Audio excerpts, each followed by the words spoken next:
Check one, two. Check one, two.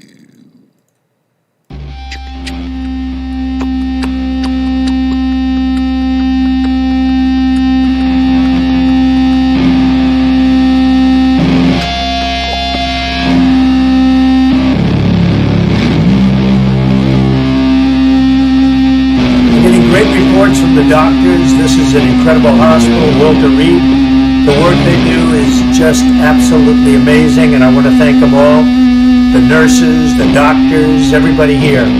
I've also gotten to meet some of the soldiers and the first responders, and what a group.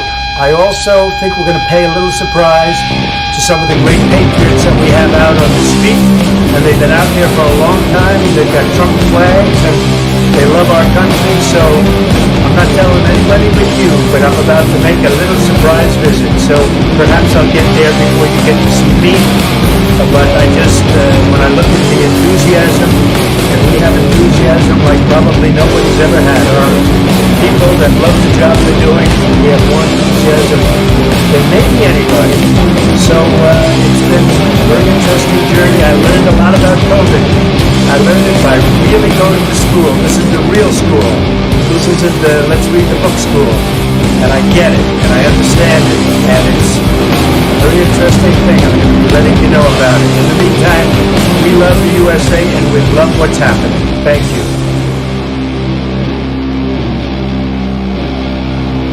From the doctors, this is an incredible hospital, Walter Reed. The work they do is just absolutely amazing, and I want to thank them all. The nurses, the doctors, everybody here.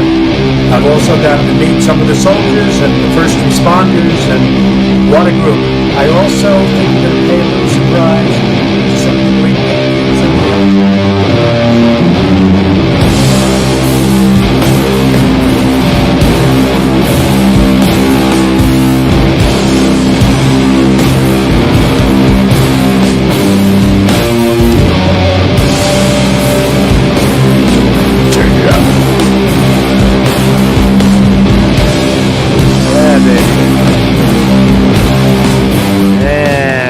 To a little sleep. Oh, I bet you never heard of them, man. Fucking bad guys are great. Hellfest 2013, man. I love this band. Sleep. I don't want to play too much of it because I don't want to get whacked. They're actually kind of known, but man, fucking, you talk about trance-like music, trance-like metal. It's just so fucking intense.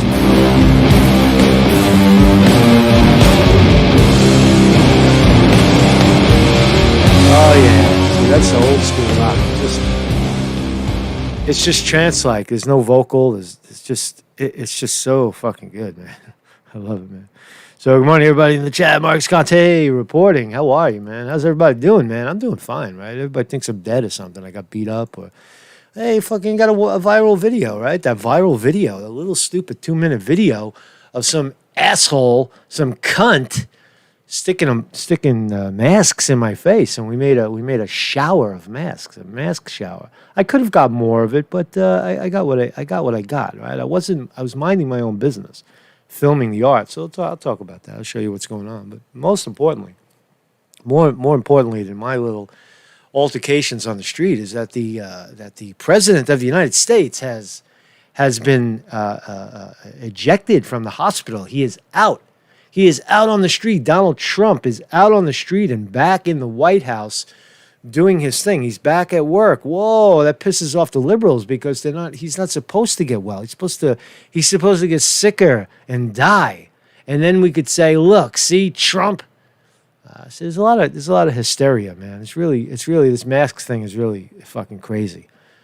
People sticking masks in your face, gang kind of mentality on both sides. The Trump people are getting up in the liberals' faces. People are getting fucking pissed off. People are pissed the fuck off.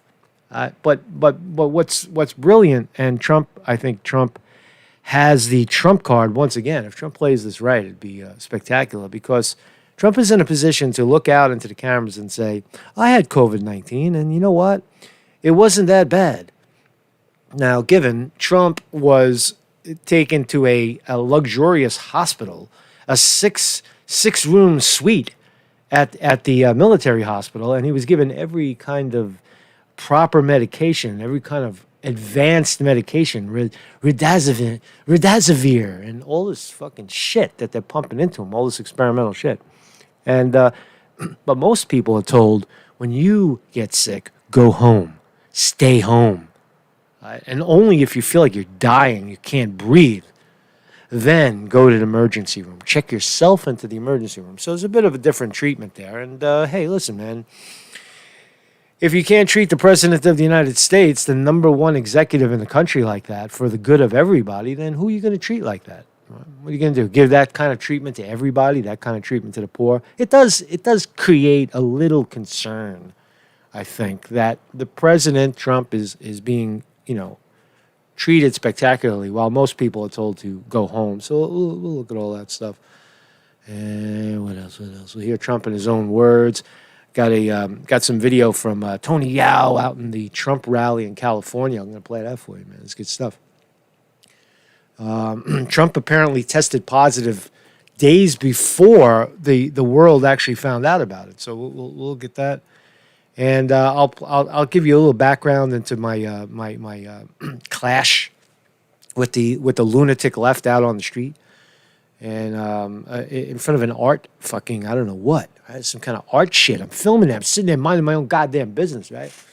and some cunt puts that shit in my face, and all hell goes loose. All hell breaks out.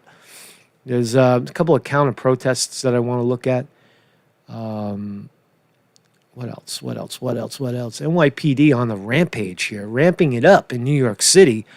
News on the Sackler family. You remember the Sackler family that created Oxycontin? The people that started, or allegedly started, or accused of starting the opiate epidemic in the United States, because they said that more opiates are better, and that it only has a 1% addiction rate. So there's nothing to worry about. Just get people strung out on powerful opioids throughout the 90s. And so those folks made billions, and they're not going to do a damn fucking minute in jail for any of that shit. So you talk about the real drug dealers. You talk about the kid on a corner who's trying to make enough money so he could buy some sneakers. He's trying to shave a couple of dollars off a couple of nickel bags. And he gets caught and he goes to jail. But the Sacklers make billions of dollars, spend a couple of $100 million to get out of it, and you call it a day. So I want to look at that, man. That's oligarchy run amok. Also, the SEC says that they're cracking down on criminal banks, Deutsche Bank, for example. We'll look at that. And breaking news. This should be its own segment. Maybe I'll do this tomorrow as its own segment, but I want to mention it before I do a deep dive. That the DNC hired CrowdStrike to frame Russia for the hack. Proven. Now there's new evidence. Now, we've always known it, but now there's new evidence on the table that tells us conclusively that CrowdStrike, I've been screaming it for 3 years, 3 fucking years, being called a conspiracy theorist, telling you that CrowdStrike rigged the evidence about the DNC being hacked by Russia. They made it up. Guccifer 2.0. So now there's more evidence that backs that. Apparently, John Radcliffe released something. So we'll look at that. And that's really all we got, man. So Mark's Conte reporting. Again, I'll play some more Sleep on the way out, man. And so let's listen. Before we do that, though, I want to... I have to plug my website, marksconte.com. I am a .com, that's right. And this is where all the videos live. If ever a video gets unlived here at YouTube, we just put it over here on BitChute. You can just click that and you'll find all the deleted videos. And they happen quite often for outspokenness, right? Fucking outspokenness is shamed in this day and age. Speak your mind, get censored. That's where we live, man. That's the kind of place we live in. Is it just New York City? No, it's all over the place. It's just more subtle online, but it's epidemic in New York City. And what happens in New York happens all over the country 10 years later. Just to keep it in mind. Keep it in mind. Right? That's what's coming to a that's just coming to a community near you. Kindly become a Patreon of this channel, and thank you all to the people that faithfully contribute. It's what makes this happen. You click Patreon and you become a $2 member. This is member-supported, internet. Without you, there's no me. Right? Or just if you want to be more, just drop a one-time contribution, $5, $10. Drop a if you watch all the time, do the right thing. Drop a couple of dollars in the tip jar. Right? Whenever I film, whenever you see me filming on the street, whenever it's a band or some kind of performance art, or even like somebody drew me. I said, hold on a second. This fucking guy, right? He drew me, right? He drew me on the street, right? Any gig on the street, I'll always contribute. See, you see this guy? So I'm walking on the street, right? And this kid, young guy, right? He's a friend of mine. He's a friend. I talk to him all the time. He's a guitar player. And he says, I got a new gig. I said, yeah, what's your new gig, dude? He says, I walk up to people and I draw them. I was like, oh, man, but can you draw? And he said, yeah, I could draw. And he drew. Right? And he gave me this, right? Now, it kind of looks like me. There's a little bit of a resemblance, right? It's pretty good. It's just on an old fucking index card, right? Classic, right? It's beautiful. It's beautiful art, right? It's on an index card. And he handed this to me. And the point is, I pay. I always pay. You give him something, right? You don't just fucking choke people. It's pretty good though. He's got a little talent there, right? And he scribbled it. It wasn't even a minute or two. But I'll keep shit like this. I love shit like that. All right, that's worth it. It's worth $2, $3, worth $5, man. That's $5, right? I think he even signed it. So if he's the next Basquiat, right? If that kid in the street is the next Basquiat, right, walking around the village drawing people, because that's how Basquiat started. Jean-Michel Basquiat was walking around, and then he met Andy Warhol. Andy Warhol, literally on the street. On allegedly Prince Street. Andy Warhol jumped out of if you watch the movie, he jumps out of a limo and he goes into a restaurant. But if this kid's the next Andy Warhol, this is probably worth like $5,000, $10,000, maybe more, because it's customized to me. So anyway, man. So that's why I say, tip, man. It's important, right? All right, so where are we? Let me just get together here. Get my shit together. Yeah, so we had a viral video yesterday. That shit went crazy, man. It's like 6,000, 7,000. YouTube will probably try to suppress it, but it's getting out there. I see 6,000 or 7,000 views already. That's pretty good. So Trump's out of the hospital. Let's listen to the Donald in his own words. Here we go. We're getting great reports from the doctors. This is an incredible hospital, Walter Reed. The work they do is just absolutely amazing, and I want to thank them all, the nurses, the doctors, everybody here. I've also gotten to meet some of the soldiers and the first responders, and what a group. I also think we're going to pay a little surprise to some of the great patriots that we have out on the street, and they've been out there for a long time, and they've got Trump flags, and they love our country. So I'm not telling anybody but you, but I'm about to make a little surprise visit. So perhaps I'll get there before you get to see me. But I just, when I look at the enthusiasm, and we have enthusiasm like probably nobody's ever had. Our people that love the job we're doing, we have more enthusiasm than maybe anybody. So it's been a very interesting journey. I learned a lot about COVID. I learned it by really going to school. This is the real school. This isn't the let's read the book school. And I get it, and I understand it, and it's a very interesting thing, and I'm going to be letting you know about it. In the meantime, we love the USA, and we love what's happening. Thank you. Yeah, man. The Donald Trump. All right, so break down his delivery. He definitely looks like a guy who is a little. He's got a little disruption, and I tell you, I think it's the steroid, right? If you've ever had steroids, if you've ever taken a steroid, prescription wise or otherwise, I know weightlifters take them, but I've had it. I had it once before for some kind of ailment, and I tell you, it was supposed to be a therapy, and I never went back. It was just, I immediately felt like this. I immediately felt like I was like something wakes up inside you from steroids, right? And I get the sense that Trump is he's a little jacked up. They love our country, so he's a little jacked up, and that's okay. That's okay. That'll fade, man. But he's in good shape, man. He's not coughing. He's not choking. Awesome. So liberals are outraged after Trump makes surprise visit to supporters outside a Walter Reed Hospital. Oh shit, you can't do that. You can't show people that you can actually get better, that we're improving as a nation, that the symptoms of the COVID-19, the deadly virus, is actually getting much milder and doesn't kill you. You can't say that, Mr. President. That's reckless. That's what they're saying, right? So President Trump paid a surprise visit to Patriots, great Patriots. Supporters gathered outside Walter Reed, giving the public advance notice just minutes earlier in a tweet, and we just saw the tweet.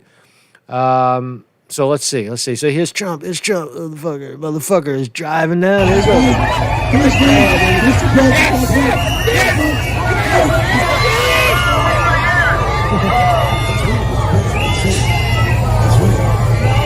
Yeah, man, a lot of Patriots out. That's all we got. We got a little clip. Right, but you see Trump in there, right? A couple of hundred people on the street. There he is, man. There he is. Is that the Donald? Thumbs up. That's his thumb. That is his thumb, right? What else? We got another one? We got another clip here. What's this? That's a great shot right there. The American flags flying, the fucking Trump signs. It's a great time. It's a great time, right? Some people get it, I guess. You know, is it really for the man or is it for the country, right? Trump's just one guy, right? But he's tapped into the heartland for sure.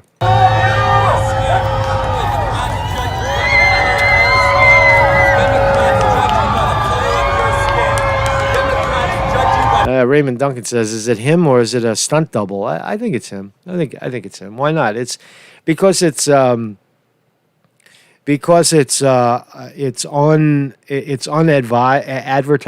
It's unadvertised. So they can kind of get away with that. They sneak Trump in there. Right?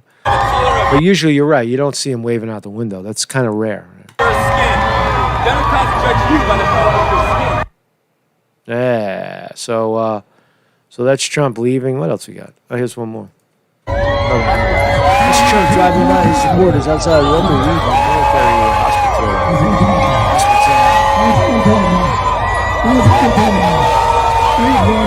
That's a different kind of car too. That's not the usual limo. That's a limo truck. I've never seen those before.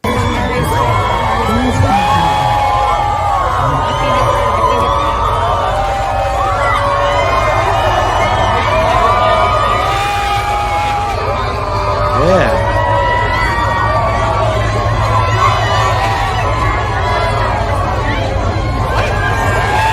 Yep, he said he would be there, and he did it. He did it. There's a couple of angles.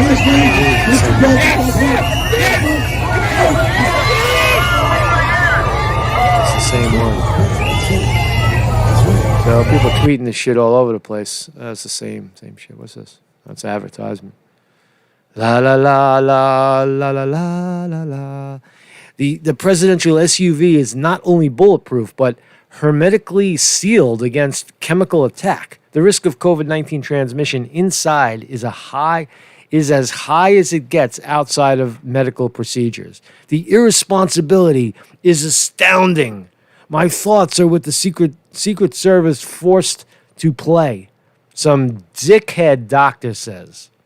What a dickhead. What a fucking dickhead has to say that. If you thought the blue check commentary class was mad about Trump before, just wait until how they'll be now that he didn't die. Oh, that's a good comment. Right? They were waiting for him to die. Right? They wanted Trump to die. I'll watch it one more time because it's so good. It's such a good clip, man. Oh, here's all the clips connected. Man. La, la, la. All right, so Trump's out of the hospital. That's all we need to know, right? Fucking Trump's out of the hospital. Look how many views. 7 million people viewed that shit. 10 million just watching Trump drive by. So Trump is out. Trump is out. So here's some, thank you, Tony Yao, for bringing this to our attention. I'm gonna turn off the audio because I don't know if your song is legitimate and it's gonna drag a copy strike, so I don't want to do that. But Tony Yao is out there in California. Thank you, Tony. Tony in the chat. Thank you very much, mate, bringing this to my attention. Exclusive coverage from California. Tony, put in the comments if you're still here. Put in where are you in California? Oh, it's right never mind. It's right in the title. Grass Valley, California, October 3rd. So a couple of days ago, Trump people out. And I want to advance to the video because this is YouTube and we do video, not stills. So you got a lot of people out in the parking lot. Apparently it's a Kmart parking lot. People are just spontaneously coming together. In California, you think of California as liberal motherfuckers, and everybody's got their mask on and their head up their asshole. But here you've got some patriots. They're out on the street. Good to see. It's good to see, right? It's just Americans being Americans. Thank you, Tony. Thank you. Thanks for the cover. Thanks for the exclusive. Thanks for thinking of me when you're thinking of this. Subscribe to Tony's channel too, Tony Yao, Y-E-O. And subscribe. I'm subscribed. And let's see if we get him over a couple of hundred. Give Tony a couple of hundred subscribers, man. Dude, fucking. What else we got here? I'm not gonna play it all, Tony. It's 9 fucking minutes. But see, yeah, this is good stuff right here. Good stuff. This is good stuff. Loving it. People playing music, I just don't want to turn the audio on for the reasons I just told you, because YouTube will snack it and then the video will start to buffer and freeze.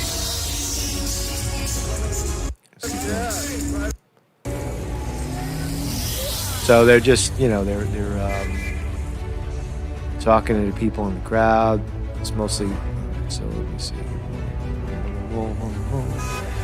More. How do you like it? How do you like it? More. Thank you, Tony. So taking over a Kmart.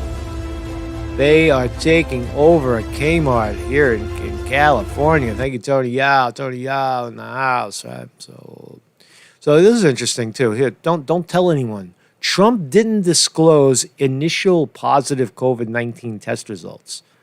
Ooh, so Trump. Let's see how they try to frame him. See, Trump can't just beat COVID-19. He has to beat COVID-19 and the corrupt media that's trying to frame him as someone, a spreader. He's a spreader. He's dangerous. Right? You saw Trump in his own words, not even, 5 days after. Allegedly, he had it on Wednesday, Thursday, Friday, Saturday, Sunday, and Monday, 5-6 days later, with excellent treatment and a little rest, Trump bounced back. Couple of steroids in his ass, and he's good to go. Right? But as I said, but the official story, we're going to look into this. Just a quick look. The official story was that Trump contracted COVID-19 on Fridays when he became aware that he had COVID-19, right? Or he had symptoms. He was having trouble breathing. And then, but the story is now breaking that he already knew about it Wednesday, and he just waited. Maybe the symptoms would pass. Maybe it's not what it is, or he thought he wasn't going to get any symptoms, and then his oxygen level dropped, and that's when they said, "Okay, Mr. President, time to go to the hospital." So the White House Correspondents Association is having a full-blown fit over President Trump's decision to leave Walter Reed and do a little drive-by visit. Right? We just saw that. Right? We saw all that controversy. And as if that weren't enough, the Wall Street Journal late Sunday published a scoop reporting that anyone who watched Dr. Conley's Saturday press briefing probably had already expected that President Trump didn't immediately inform the public of the results of a rapid COVID-19 test taken Thursday. I correct myself. When I said Wednesday, it's Thursday. 24 hours before. Now they're trying to frame Trump as being a spreader or withholding information from the American people. Trump revealed in a tweet sent early Friday morning that both he and First Lady had tested positive. Early Friday morning, 1 o'clock in the morning. It was technically Thursday night. So Wall Street Journal, get your shit together, right? Some people's night is still the same day, right? If it's 1 o'clock in the morning somewhere and you're still up from the night before, right? If you just go to bed at that time, it's not the next day. The next day is when you wake up. When you wake up, if you wake up at 7 o'clock in the morning or 6 like I do, early in the morning, that's when the day starts. My day ends fucking, you follow what I'm saying? So let's just read. So Trump revealed in a tweet early Friday morning that both him and the First Lady had tested positive for the virus. But in a press briefing on Saturday, Trump's physician, Connolly, misspoke, saying Trump was 72 hours in already, suggesting that Trump may have known about his illness earlier as Wednesday. All right, so who gives a fuck? Who gives a fuck? And I think Trump jumped down this guy's throat, saying saying that you misspoke, saying that the doctor over at Walter Reed misspoke. So far, there's no evidence to suggest that Trump tested positive Wednesday. But according to Wall Street Journal, Trump first tested positive via rapid test for the first time on Thursday evening. Okay, Thursday evening. That's when he did the tweet. He did it at 1 a.m. Friday morning, right? The same evening. Shortly before, he sat for a phone interview with Fox News' Sean Hannity. During the interview, Trump acknowledged that his aides, Hope Hicks, had tested positive, but he claimed that he wouldn't get his test results back until either tonight or tomorrow morning. I'll get my test back to... See, this is fucking bullshit right here. This is such fucking bullshit. You have the President of the United States, who is a national treasure, is supposed to be a national treasure. And if he goes out in front of the cameras and reveals that he's sick or it's revealed that he's dying, that is not good for national security. That is a opportunity for enemies to attack. And we have both enemies now. We have enemies within, we have enemies outside. You know, you think of Russia and China as the enemy. That's not the fucking enemy. The enemy is a bunch of fucking kids with black hats and black shirts that live in Portland, Oregon, and Seattle. I'm fucking hanging out downtown Manhattan. Those are the real enemies you got to watch, right? Enemies of the people. Taking masks and stuffing fucking masks in people's faces and shit. Those are the enemies. So make what you will of it. I would say I'll leave it at Trump. Trump tells you when he's sick when he feels like telling you he's sick.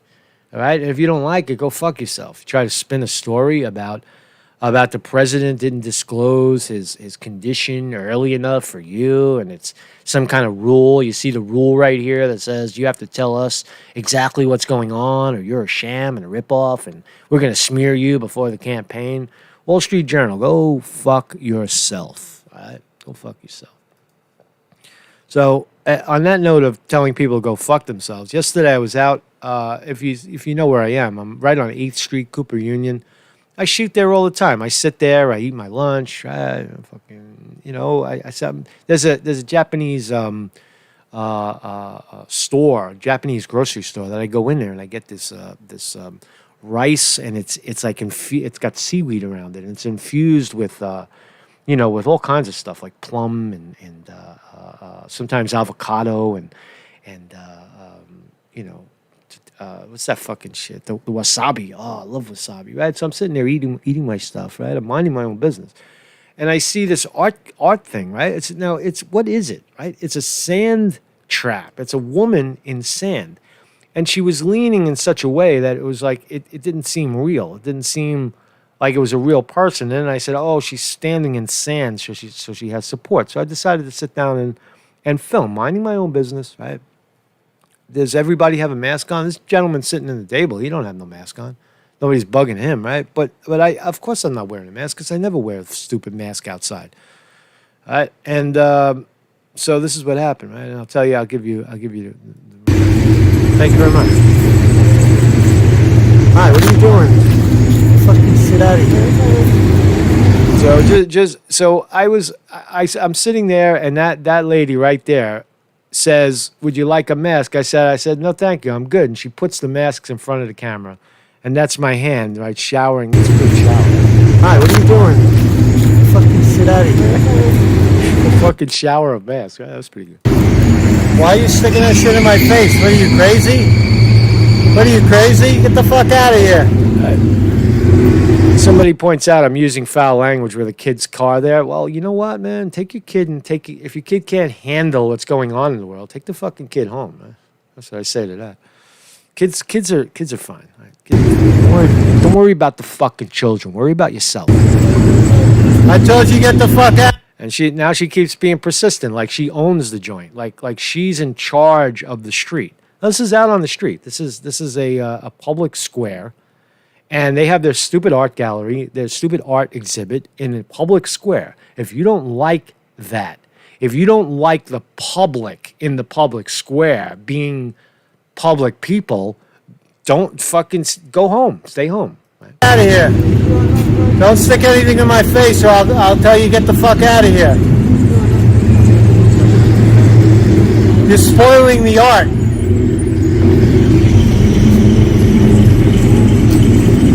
I try to keep the camera on because I know she's up to something. Now I'm sitting down. Mind you, that when the security guard comes over, I'm sitting down. That's what I do. When I see something good, I sit. I might have been kneeling. I'm not really sure. I think I was sitting. I was sitting cross-legged on the floor because you just get the best angle. You get a very steady angle. So I'm sitting on the floor. You know, I'm at the level of the kid, and that matters because that homeboy that fucking came on top of me, Mr. Security, was leaning down on me, and I made the mistake the last time. Remember, I got hurt. I got hurt up on 70s. I was reporting on that hotel that had all the homeless people in it, and I got hurt. I got up and the guy took a swing. The guard took a swing at me because I let him get too close, and then I kicked him and I got hurt. Right, and for 3 weeks my leg was killing me. Right, I pulled out a muscle. I said to myself, I'm not going to let that happen again. Right, and I've been working out and and training. Right, I'm not getting beat up on the street. That shit isn't going to happen. So I'll just give you, the rundown of what happens. No, I'm okay, thank you. We recommend everybody wear a mask. Well, you can recommend whatever you want. So here's Mr. Security Guard. You see the angle. He's looking down on me, and he says, "We recommend that everyone wears a mask." And I tell him politely, "You could recommend whatever you want. I'm not taking your mask." I could have told him take the mask and stick it up your ass, but I didn't do that. I'm on the city street. I'm on the city street. You could recommend whatever you want. And don't come within 6 feet of me or I'm going to start screaming at you. Who are you? You security? I'm still on the ground, right? I'm still in a very vulnerable position, right? I should have gotten up, but I didn't because I thought he was walking away. I do whatever I want, sir. I film you filming me. Okay.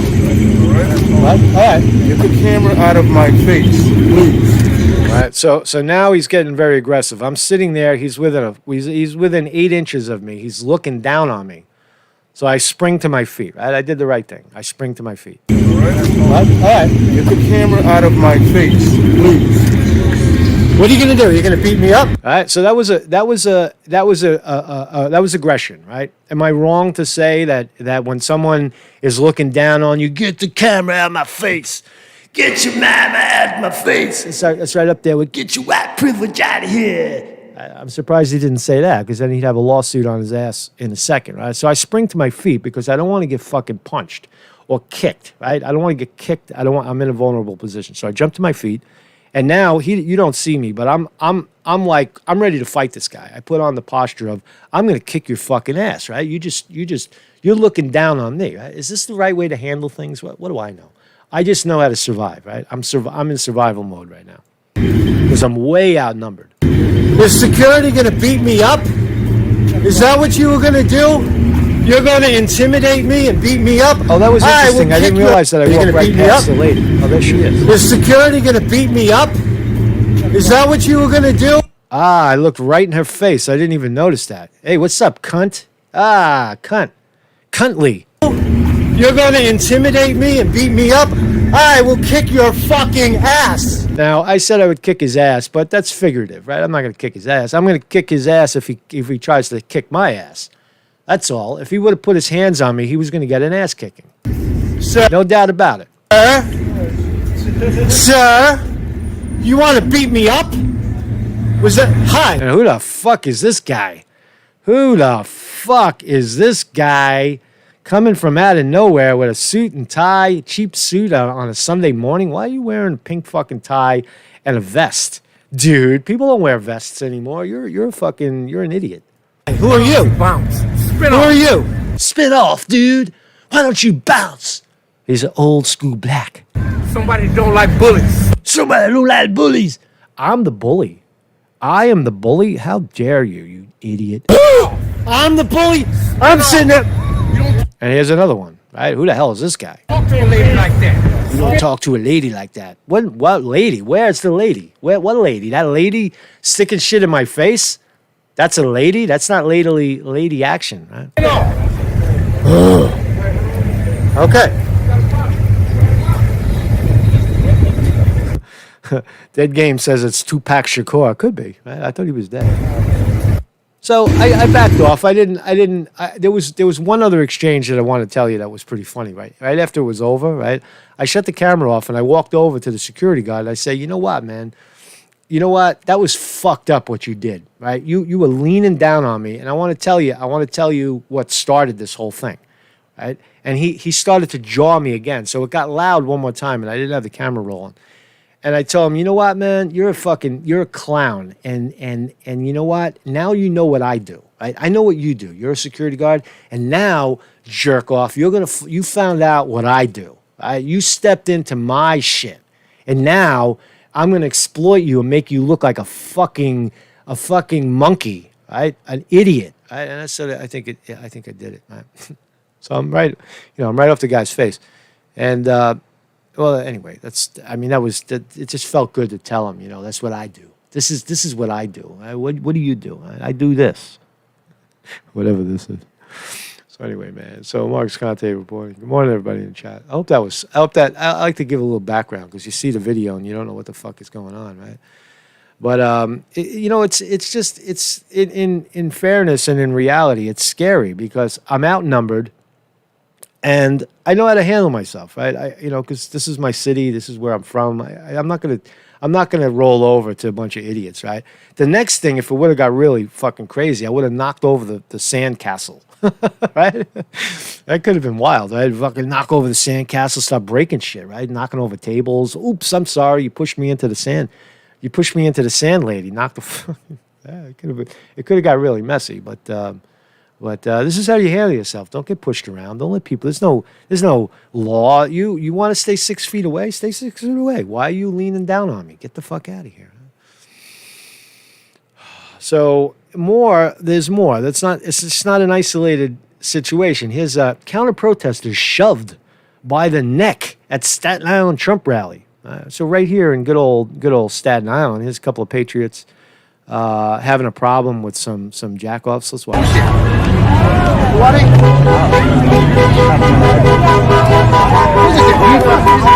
is Antifa, right? Why do you think we're Antifa? I don't know. Antifa doesn't exist. Why do you think? So the guy, right, Staten Island guy, you Antifa? He doesn't know. He's just calling him Antifa. Let's watch again. Are you Antifa? Look at his fingers out. It's pointing at him. Are you Antifa? This is Antifa, right? Why do you think we're Antifa? I don't know. Antifa doesn't exist. Why do you think you jerk off? Why do you think it don't exist? I think it don't exist. And he says that Antifa doesn't exist. Why do you think that? They don't exist. They don't exist. See, this is what you're going to come to. I'm telling you, right? You got a little taste of it in Bay Ridge when Black Lives Matter and Antifa made their way into the neighborhood that I live in, Bay Ridge, and they got their ass handed to them. You remember in the videos, the riot? They came here and they were getting punched and kicked, and the girl got punched in the face. Black Lives Matter got off a couple of good shots, right? But they realized they never came back. They realized that they were trapped. And I could tell you, this is Staten Island. These are my people. These people, they don't flex, right? They're not going to flex. If you swing at one of these guys, you have a fight on your hand. These guys are gonna punch and kick you until you're on the ground. That's just the way it is. Why do you think I think it's not guns and knives. It's fists. They will pummel you. They will beat you to the ground. And if they lose, there'll be a baseball bat. Don't exist. It don't exist. Why do you think that They don't exist. we're Antifa? They don't exist. They don't exist. They don't exist. Don't press.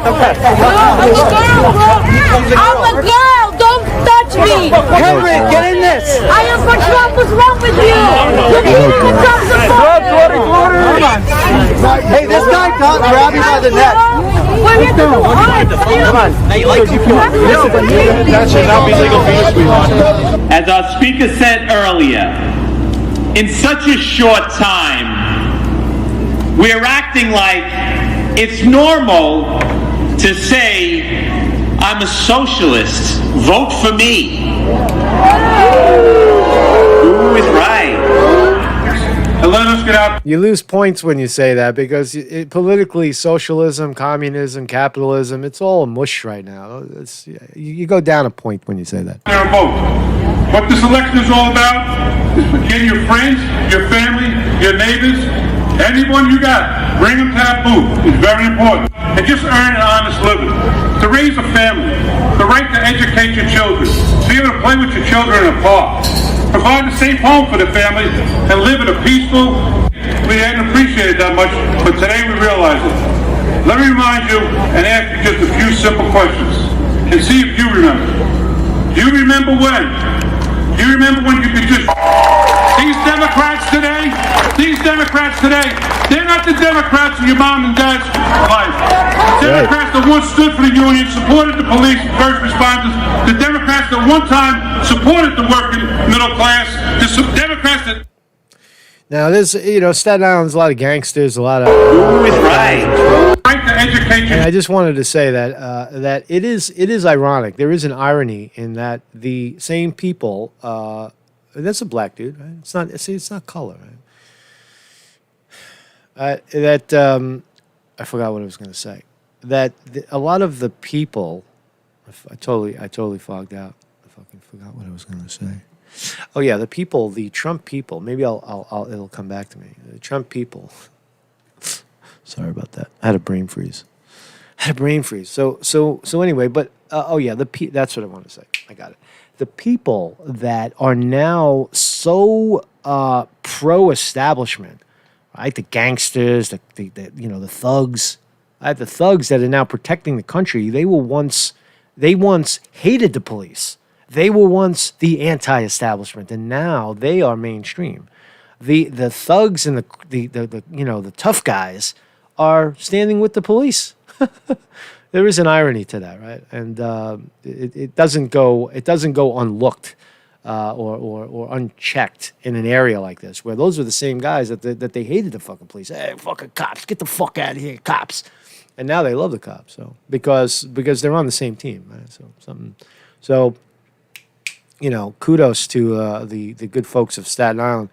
Here's another one, right? Here's a crazy shit, right? Lana Del Rey. Is that her? Ooh. Lana Del Rey sparks havoc with mesh face mask at meet and greet event. So she had a face mask on. Let's see. I don't think this is what it is. Kourtney Kardashian. Not digging it. So here she is. Here, the beautiful Lana. What's her name? Lana Del Rey. Lana Del Rey. Del Rey. Yeah. With fans. Right? So she's got a mesh face mask, right? A mesh. Oh, you can see her teeth. Oh, how disgusting, right? How unsanitary the beautiful woman is wearing a custom-made mask, right? Now, she has a face covering. She's not breaking any rule or regulation in California. Lana Del Rey was ridiculed on social media for wearing a rhinestone-encrusted face mask, mesh face mask, for a meet-and-greet event with fans over the weekend in Los Angeles. The 35-year-old singer made a spontaneous stop at the Barnes & Nobles at the Grove, to promote a new poetry book, and wore the mask, which doesn't appear to protect against COVID-19. Did anybody test the mask? Maybe she has a clear thing in there, right? But at least she can breathe. Jack-offs. She's breathing and you guys are sucking wind, right? The Born to Die singer, Born to Die? Okay.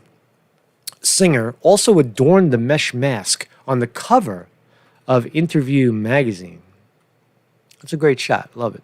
Los Angeles County Dead Game says, that's the cleanest thing that chick has done. Swear. Real, was she a porn star, Lana Del Rey? What is she? Right? I don't know who she is. I have no idea, and I don't really care. All I know is that fans and critics were not impressed with the singer's use of mesh mask, calling her irresponsible and a danger to herself and others.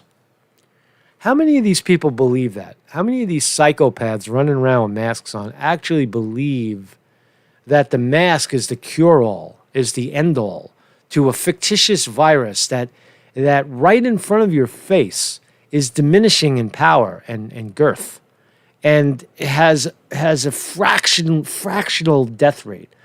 We've seen plagues in human history that wiped out 30% of the population. I'll show you those. We got a clip of the 3 hottest pandemics historically that we remember, and 30% of the people, one out of 3 people is dead. Here you've got 1 in 1,000, right? And it's usually because of bad living. It's usually because they have other complications. They have lung problems. They smoked for 60 years. A guy who smoked 60 years and then he gets a COVID flu and dies, and you want to blame the flu. No, blame the fucking fact that your lungs stopped working, years ago. Stopped doing what they were supposed to do. If you were outside, instead of breathing in cigarette smoke and working on your breathing outside in the fresh air your whole life, you wouldn't have had that problem. You wouldn't have had those complications. So anyway, another fan added, quote, people my age having serious conditions and getting corona could easily kill them. You behave like my mom. You're such a Karen. How old are you? What the fuck? That's what people are saying on the sidelines. What else? California currently has more than 831,000 confirmed cases of coronavirus and over 16,000 deaths. All right, well, how many deaths from the common flu? How many deaths from cancer? How many deaths from, everything else, right? How many deaths from car accidents? How many deaths did the Sackler family kill in the opioid crisis? Why don't you look at those numbers, right? People die. That's what it is, right? If 10% of the people die, right, if we have a 10% death rate ongoing, that's about normal. So it would be nice if people lived forever. But here's another story that tells you just how fucked up shit is getting, right? Just how utterly paranoid and utterly insane the city of New York is getting. Now, there's an allegation in this story that says that the police may have made a mistake. They were following a group of protesters, and they believe that the protesters may have infiltrated a group of just regular people outside on a street listening to music in the street, which they're within their rights to do. There was no large crowds or anything. And what the police did was they came in with riot gear, and they were ready to break it up. So it is an interesting story that even if the police were wrong, they're not going to admit it. They were in pursuit of somebody, and they used that pursuit to break up law-abiding innocent people. So let's look at this story. NYPD officers in riot gear disrupt outdoor concert in the Park Slope section, alarming residents. Park Slope is about 3 foot. There's a park there, Prospect Park. Beautiful big park. So it's like half the size of Central Park, but it's built like Central Park in Brooklyn. There's one over here. The NYPD used an overwhelming show of force in disrupting an outdoor concert in Park Slope, according to shocked residents who've never witnessed such a large response in the neighborhood. Megan DeVere was sitting outside her home on President Street Friday evening when she heard NYPD sirens blaring up the block from where bands were playing. DeVore quickly noticed cops had formed a line on President Street and 7th Avenue with several dozen officers exiting their vehicles. She said the response went from 0 to 100, with officers strapping on riot gear. Some people were asking questions and asking why they were here, and they didn't, this is just quote, they were, a little bit testy and warning people that if they were standing on the street and the sidewalk, they would take action, said DeVere, recalling that the NYPD warned residents not to step foot on the sidewalk, similar to what they've told protesters in recent months. So innocent people being treated like protesters, that's what's going on. DeVore pulled out her cell phone to begin recording the approach. When I asked questions, I was only met with threats to get on the sidewalk or else DeVore, who asked officers to put on their masks. A number of them wore masks, but a number of them didn't. Let's watch the video. God, this is insane. They're breaking up the concert in riot gear. It's a concert. How many police? There's like 50 cops. And they have that riot disbursement message going. Get on the sidewalk. Oh my God, this is unreal. Can you believe this? They're breaking up the concert in riot gear. They're in riot gear. Something is happening in this city. I'll just say that if the police made a mistake in this case, they should definitely come out and say I'm it. not. We believe that there was people infiltrating the crowd. What is this? What is this? Oh, here's another one.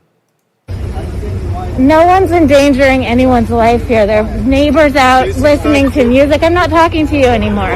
Their neighbors out listening to music. It happens every Friday night. President between 7th and 6th Avenue. And tonight, for some reason, we've decided that it's worthy of riot gear and who knows what else is going on here. I can tell you who's down the block. It's little kids on their scooters. It's families. I was there last week and the week before. So I'm not sure why it's been escalated to this level, but someone needs to, just because this is an inappropriate show of force for a little neighborhood concert. So what the fuck is going on, right? It's just, and this is what they were breaking up. This is a shot of what they were breaking up. A couple of people sitting outside, dogs, listening to goddamn music.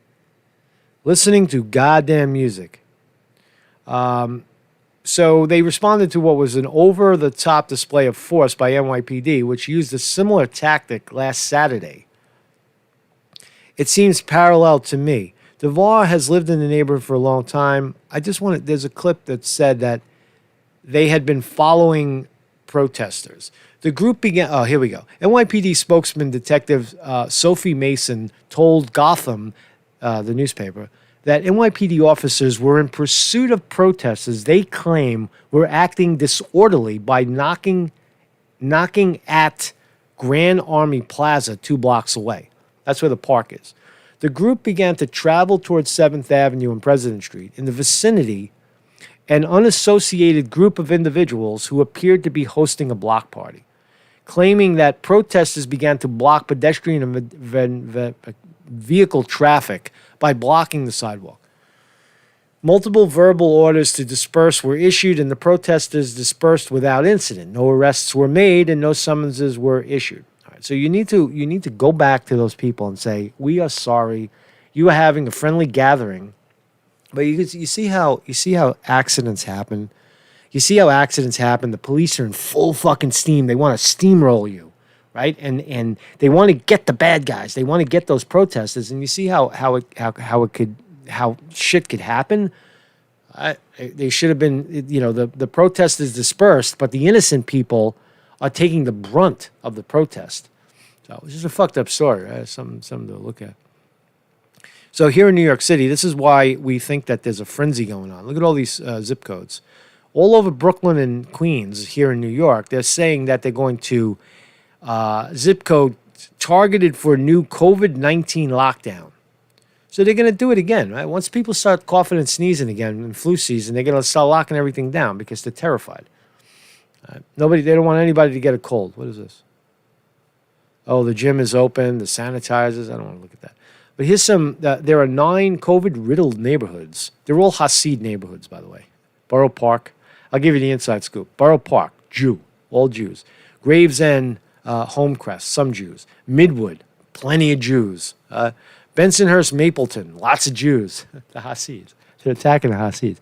And the Hasidic Jews won't pay a fucking dime in fines. I know that shit. You know what they do?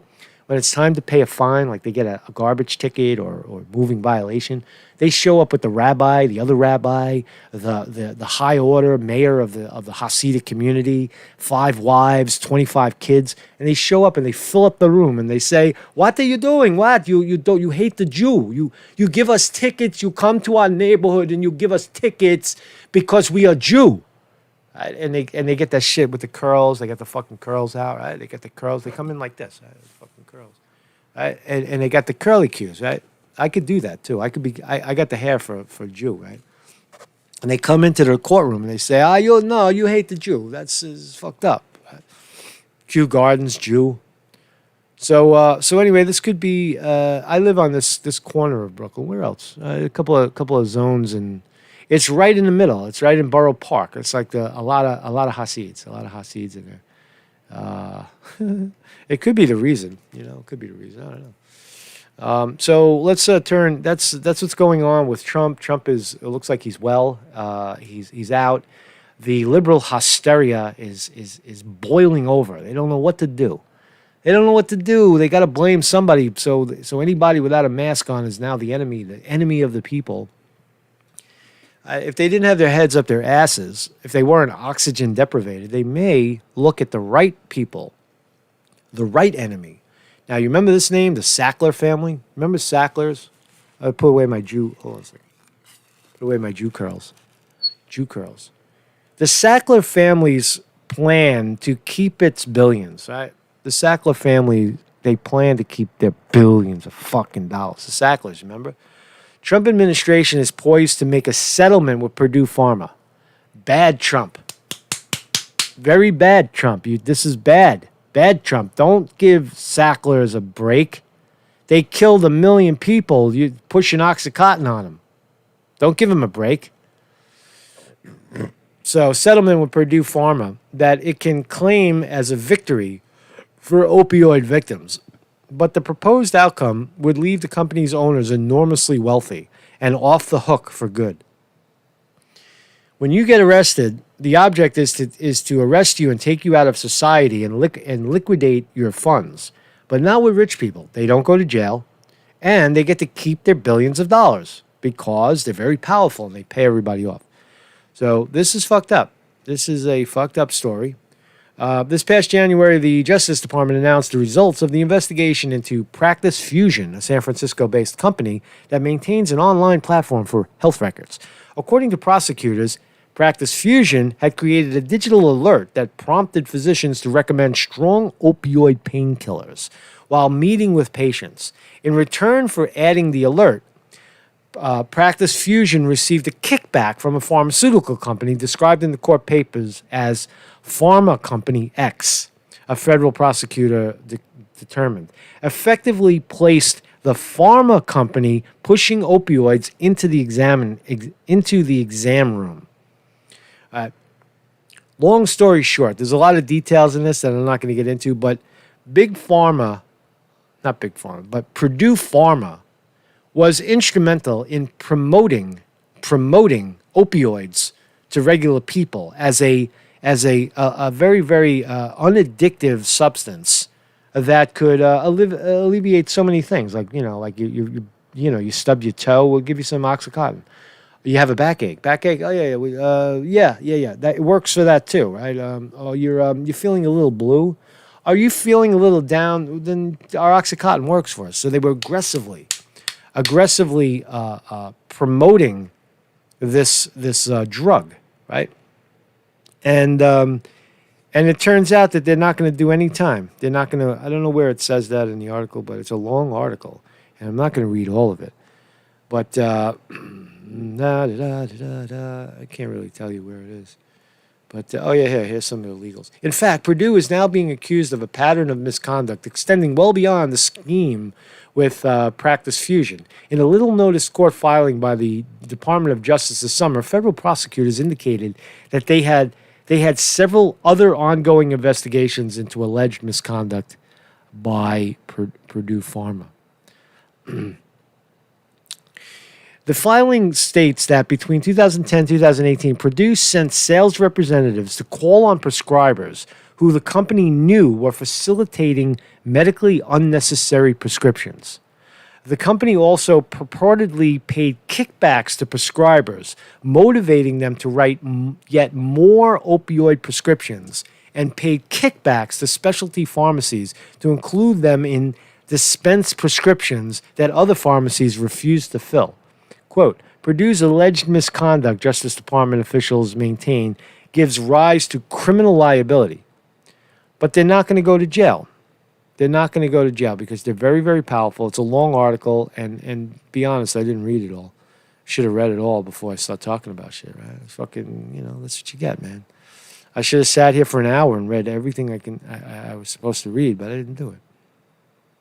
But it basically says that these motherfuckers, Purdue Pharma offers a $10 to $12 billion in settlement claims. They're being sued left, right, and center. School districts, people, 45 states are suing them. They're getting sued up the gazoo. But will they ever go to jail, and will they lose? See, even $1 billion, even if they maintain $1 billion and stay out of jail, is that a bad thing? They made $1 billion. So it would represent they made $500 million, billions of dollars. Right? So I don't know where. I want to get out of this article while I'm still in one piece. Still in one piece. This is a long article. Who wrote this? The fucking New Yorker? Who has time to read all this shit? Who has time to read all of this crap? So the Sacklers are not getting sacked. They're going to likely get off with a couple of $1 billion fine, and they're going to pocket another couple of $1 billion, and no jail time. It's disgusting. It's disgraceful. And why isn't the liberal left going crazy on this? Why don't you go after fucking the Sacklers, man, for killing off your people? And again, here's another one. SEC is making Deutsche Bank CEOs personally responsible for banks' crimes. Yeah, right. I don't believe any of this, right? Since launching its last major international expansion push in the late 1990s, Deutsche Bank has become known, particularly over the last 10 years, for manipulating markets. Oh, really? Spoofing metal markets and aiding countless oligarchs and criminals in their money laundering endeavors. Among other transgressions, the bank has paid more than $20 billion in fines to various regulators around the world over the last 10 years. Yeah, but they stole trillions. They trillions of dollars are laundered, and they spend $20 billion. It's just a spit in the bucket. And that's why they're happy, right? Oh, yeah, Deutsche Bank, they gave us $20 billion. We fined them. Oh, we got them. But nobody goes to jail, and business stays as usual. That's the problem. That's the problem with oligarchy. There's no crime. It's just fine. It's saying that the consequences, it's just a high cost of doing business. If we manufacture Oxycontin, for example, or we launder money across the globe, facilitating the illicit drug trade of cocaine and heroin into this country that ends up on the streets, that is a business move. If we do those things and get caught, the worst we can look at is a very, very high fine. Right, so it's not criminal, right? When you're in the oligarchs, level of play, if you're Purdue Pharma or you're Deutsche Bank or Chase Bank or Lloyd Blankfein at Goldman Sachs, you are immune to criminal prosecution, and you could steal $1 billion. You could steal millions and millions of dollars, and that's just the way it is, right? Is anything going to happen to the executives of Deutsche Bank? No. Not at all. Is anything going to happen to the executives that at Goldman Sachs or J.P. Morgan or Wells Fargo? that launder money left, right, and center? Absolutely not. Is anything going to happen to the Sacklers at Purdue Pharma? No, they're gonna walk away, and everybody else suffers. Right? They pay no tax. Oligarchy. Liberals, wake up. Trump people, wake up. This is the real problem. This is the problem when you have two tiers of Americanism, of patriotism, right? One tier is full of people like us that get treated like shit, and then there's people that are immune to the crime and can make $1 billion and walk away. Now this story is good, right? This is good because this may merit a whole nother video, but the DNC hired CrowdStrike to frame Russia for the hack. True or false? Of course it's true. Of course it's true. DNC, remember the DNC was hacked 2016. They said April, May, June that Russians swooped into the DNC and hacked it, right? And it wasn't a leak like we all think it is, that Seth Rich and his buddies took the DNC emails off the server and dumped it on WikiLeaks, and Julian Assange is rotting in a cell because of that. That's what we know it is, right? But no, it's not. That's not what happened, right? They're trying to say that CrowdStrike said that the Russians did it. Remember the story? You remember the story? Because if there was no Russians hacking that DNC, then there is no Russia collusion. And the whole story was fabricated from the Hillary Clinton campaign. And here she is, the evil one. So listen to this. Now I'm just going to read the first paragraph. U.S. Director of National Intelligence John Radcliffe recently declassified information indicating the CIA obtained intelligence in 2016 that the Russians believed the Clinton campaign was trying to falsely associate Russia with the so-called hack of DNC computers. You don't say. CIA Director John Brennan shared the intelligence with President Obama. You don't say. They knew, in other words, that the DNC was conducting false Russian flag operations against the Trump campaign. They also did it to the Bernie campaign. The following is an exclusive excerpt from the Russia Lie that tells the amazing story in detail.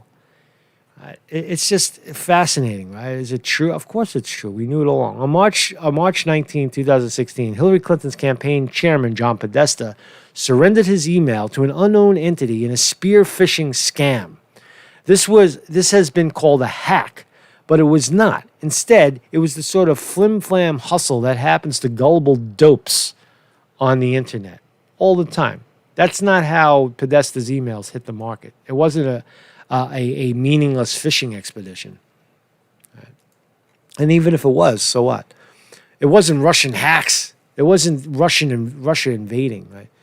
But you see how the content of the email is beyond embarrassing. They showed election fraud in coordination with the media against the candidacy of Bernie Sanders. The DNC and the Clinton campaign needed a cover story. Now, I've said it all along.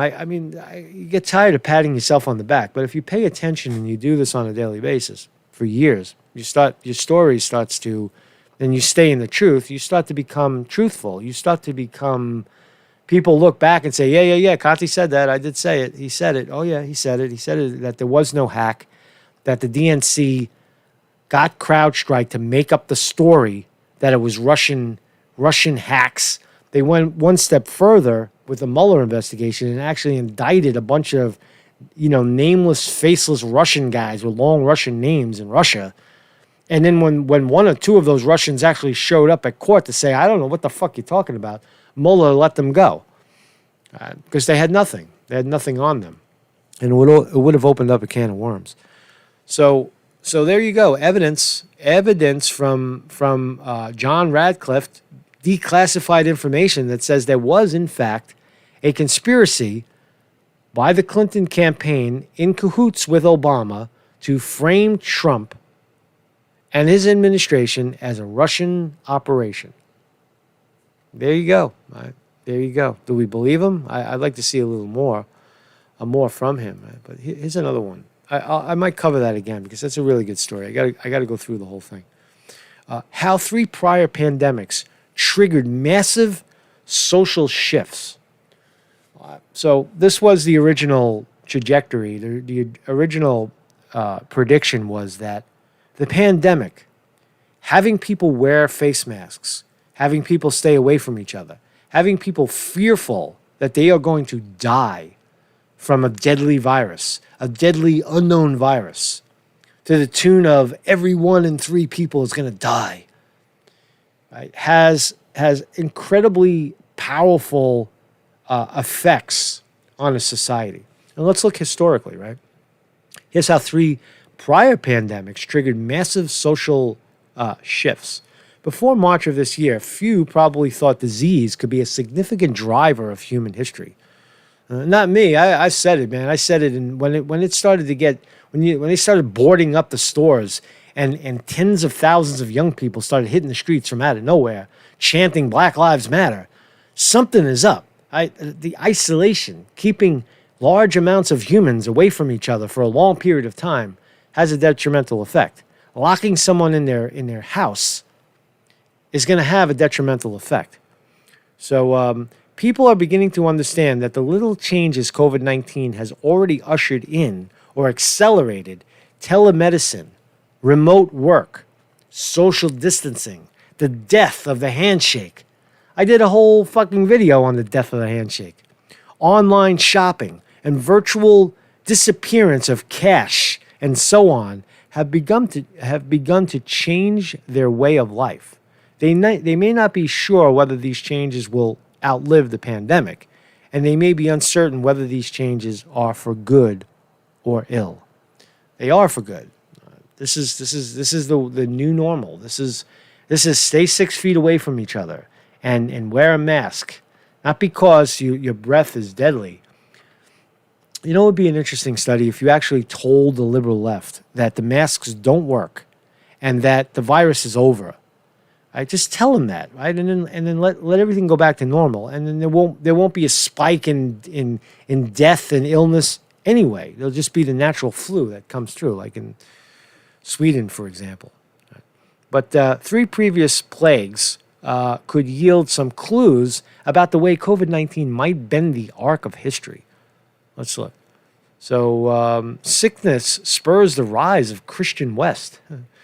So the Romans used to be pagan, and then they switched to Christianity due to during the plague, right? Christianity, a monolithic religion, had 40,000 participants. So religion, people find religion, a different religion, a religion that works, right? What else? The plague of Justine and the fall of Rome. So plagues. It's just an article that talks about plagues historically changing shit for a long time, and that particular plague during the Russian Empire killed an estimated 25 to 50% of the population. 1 in 2, 1 in 3 dead. Anywhere from 25 million to 100 million. They don't even know the real numbers. That's a real plague. That's not what we're dealing with now. We're dealing with a minor blip, a fuck up in a lab that someone thought it was funny to infect people with. People like Bill Gates, for example, that stand to profit from a plague. So anyway, Black Death of the Middle Ages, the Black Death. In Europe, 1347, subsequently killed between 1/3 and 1/2 of the total European population.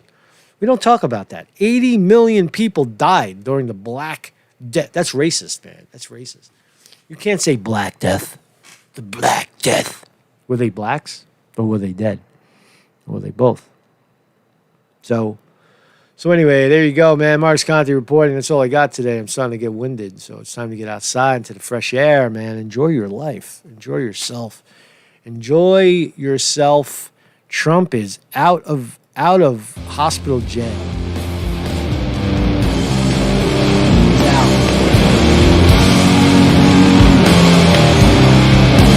Oh, give it. Everybody have a good day. Thank you, Vinny DiMartini on the wrench. Vinny, your stickers are on the way. I'm saying a little slow on that. That's coming. Thank you, everybody. Episcott's, a lot of names in there, a lot of new names, man. I don't have the energy to read everybody. Steve Zoroff is here. Jason Walsh, good morning, everybody. Good morning. Thank you for joining us. And we're going to let my new favorite band, you guys got to check this out. I've heard of them, but I never really gave them a listen.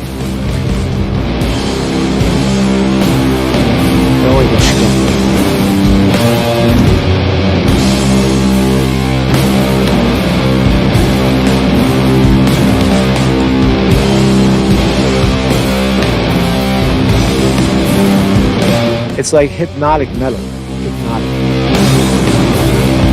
I had to listen to it for a while until I started to get it. Beautiful guitar, white Les Paul. The bass player is playing the classic Rickenbacker bass. It's a good instrument.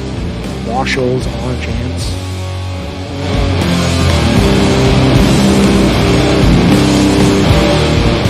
Yeah, Sterling Price says Black Sabbath-ish. Yeah, Black Sabbath, definitely. They're a big influence on this band. And also Typo Negative.